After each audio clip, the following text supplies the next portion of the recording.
కోట్లు సంపాదించే ధనవంతులు కూడా కలలు కంటారు. ఆ కల పేరు రోల్స్ రాయిస్. రాజులు మహారాణులు కూడా బానిసలవుతారు. ఆ వ్యసనం పేరు రోల్స్ రాయిస్. ఇది కేవలం కారు కాదు, లగ్జరీ సింబల్, రాజసానికి అడ్రస్. దీన్ని కొనాలంటే కుబేరులు సైతం జేబు తడుముకుంటారు. బిజినెస్ టైకూన్లు కూడా అకౌంట్లు చెక్ చేసుకుంటారు. ప్రపంచంలోనే అత్యంత ఖరీదైన ఈ కారుని ప్రారంభించింది ఎవరో తెలుసా? ఓ బాల కార్మికుడు, చిన్న పల్లెటూరులో పుట్టి పేపర్లు అమ్ముకున్న పిల్లోడు. ఇది ప్రపంచాన్నే అబ్బురపరిచిన కథ. రోల్స్ రాయిస్ సక్సెస్ స్టోరీ చూద్దాం ఇప్పుడు. ఈ సక్సెస్ స్టోరీ చూసే ప్రతి ఒక్కరూ వీళ్లలాగే జీవితంలో మీరు సక్సెస్ అవ్వాలని 6JVR మనస్ఫూర్తిగా కోరుకుంటోంది. South India famous astrologer and gemologist Lakshmi Ganapathirao Jamalapuram 6JVR ద్వారా ఇండియాలో అతి తక్కువ ధరకే నవరత్నాలను, జాతిరత్నాలను అందిస్తున్నారు. పూర్తి డీటెయిల్స్ కోసం కింది నెంబర్కి కాల్ చేయండి. హెన్రీ రాయిస్ 1863 మార్చి 27న ఇంగ్లాండ్లోని ఒక చిన్న గ్రామంలో పుట్టాడు. తండ్రి వ్యాపారంలో నష్టాలు వచ్చాయి. కుటుంబం వీధిన పడింది. అప్పుడు రాయిస్ వయసు 4 సంవత్సరాలు. 9 ఏళ్లకే తండ్రి చనిపోయాడు. దీంతో రాయిస్ పేపర్ బాయ్గా మారాడు. తల్లి పని మనిషి అయింది. రాయిస్ జీవితం దుర్భరంగా సాగుతోంది. రాయిస్ అత్త తనను ఓ రైల్వే కంపెనీలో అప్రెంటిస్గా చేర్చింది. అక్కడ లెక్కలు, వడ్రంగి పనితో పాటు తనకిష్టమైన మెకానిక్ వర్క్ని నేర్చుకున్నాడు. విపరీతంగా పుస్తకాలు చదివాడు. అలా 3 ఏళ్లు సాగింది. 21 ఏళ్లకి మ్యాక్సిమ్ వెస్టర్న్ అనే కంపెనీలో ఇంజనీర్గా చేరాడు. కానీ కొంతకాలానికి అది మూతపడింది. అప్పుడు రాయిస్ మరో కంపెనీ వైపు చూడలేదు. స్నేహితుడితో కలిసి FH రాయిస్ అండ్ కంపెనీ పెట్టాడు. కుట్టు మిషన్లు, ఎలక్ట్రిక్ వస్తువులకి రిపేర్లు చేయడం మొదలుపెట్టారు. కానీ లాభాలు రాలేదు. రాయిస్ మళ్ళీ ఆలోచనలో పడ్డాడు. అప్పుడప్పుడే ఎలక్ట్రిక్ వస్తువుల వాడకం పెరుగుతోంది. రాయిస్ అది గమనించాడు. ఆర్క్ ల్యాంపులు, బల్బ్ హోల్డర్లు, ఎలక్ట్రిక్ డోర్ బెల్ లాంటి వస్తువులు తయారు చేయడం మొదలుపెట్టాడు. రాయిస్ దశ తిరిగింది. 90వ దశకం వచ్చేసరికి కంపెనీ లాభాల్లోకి వచ్చింది. కానీ 1901లో బ్రిటిష్ మార్కెట్లోకి అమెరికా, జర్మన్ కంపెనీలు వచ్చి పడ్డాయి. పోటీ పెరిగింది. రాయిస్ కంపెనీ మళ్ళీ నష్టాల్లోకి కూరుకుపోయింది. అతను మానసికంగా కృంగిపోయాడు. ఇంటికే పరిమితమయ్యాడు.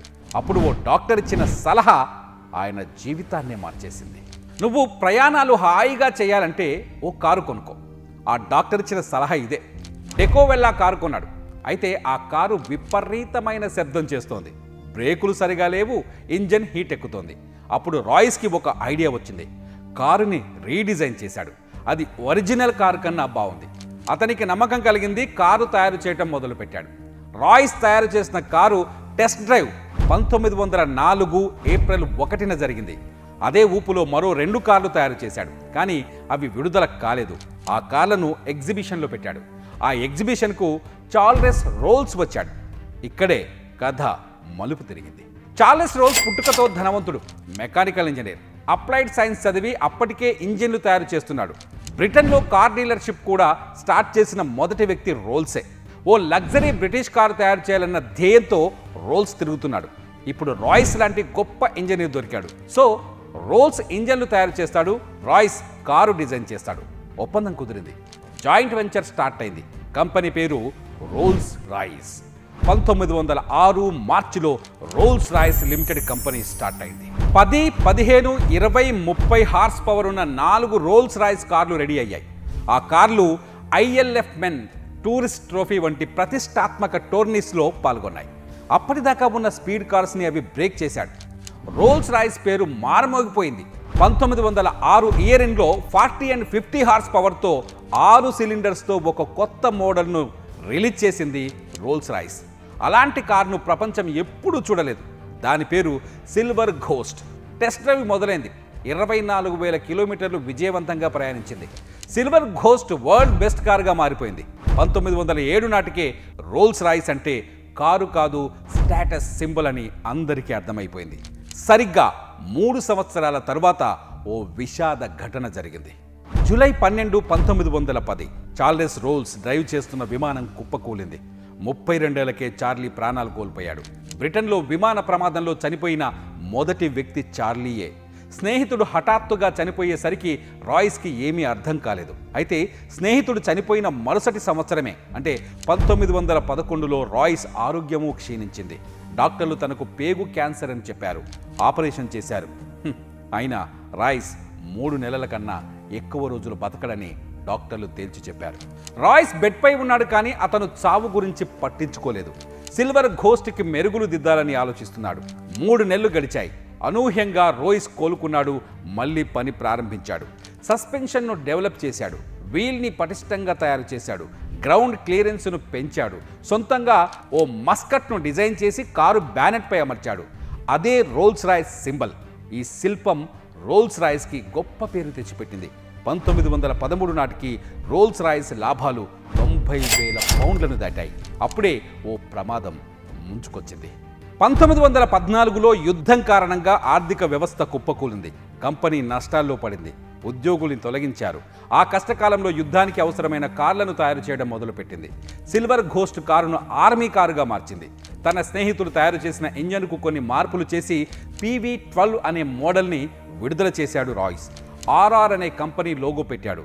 తన స్నేహితుడి పేరు ముందు పెట్టి రోల్స్ రాయ్స్ అని నామకరణం చేశాడు.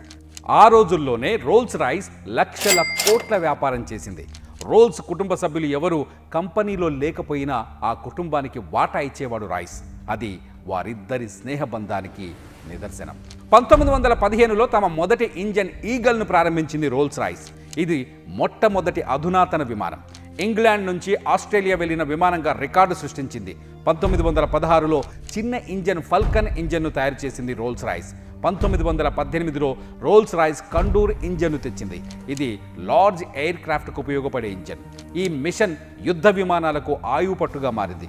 1925 నాటికి బెంట్లీ, డైమ్లర్, కార్డ్లాక్ వంటి బ్రాండ్ల కారణంగా పోటీ పెరిగిపోయింది. ఆ పోటీలో నిలబడాలి అంటే ఫోర్డ్ కారు అవసరమని రోల్స్ రాయ్స్ భావించింది. సిల్వర్ ఘోస్ట్ స్థానంలో కొత్త ఫాంటమ్ను రంగంలోకి దింపారు. 4 వీల్ బ్రేక్స్తో వచ్చిన ఫాంటమ్ సూపర్ సక్సెస్. రోల్స్ రాయ్స్ను లగ్జరీ కార్ల మార్కెట్లో మళ్ళీ రారాజును చేసింది ఫాంటమ్. తర్వాత ఫాంటమ్ 2 కూడా వచ్చింది. అది కూడా సక్సెస్ అయింది. 1930లో బెంట్లీని రోల్స్ రాయ్స్ కొనుగోలు చేసింది. ఆ తర్వాత మరో ఐకానిక్ కారు బెంట్లీ 3.5ను రూపొందించింది. కానీ ఈ కారుని హెన్రీ రాయ్స్ చూడలేకపోయాడు. ఏప్రిల్ 22, 1933న తన 70వ ఏట హెన్రీ రాయ్స్ తుది శ్వాస విడిచారు. 1940లో గ్యాస్ టర్బన్ ఇంజన్ను తయారు చేసింది. ఆ విమానం చరిత్ర సృష్టించింది. 1987 నాటికి సముద్రయానంపై కూడా తనదైన ముద్ర వేసింది.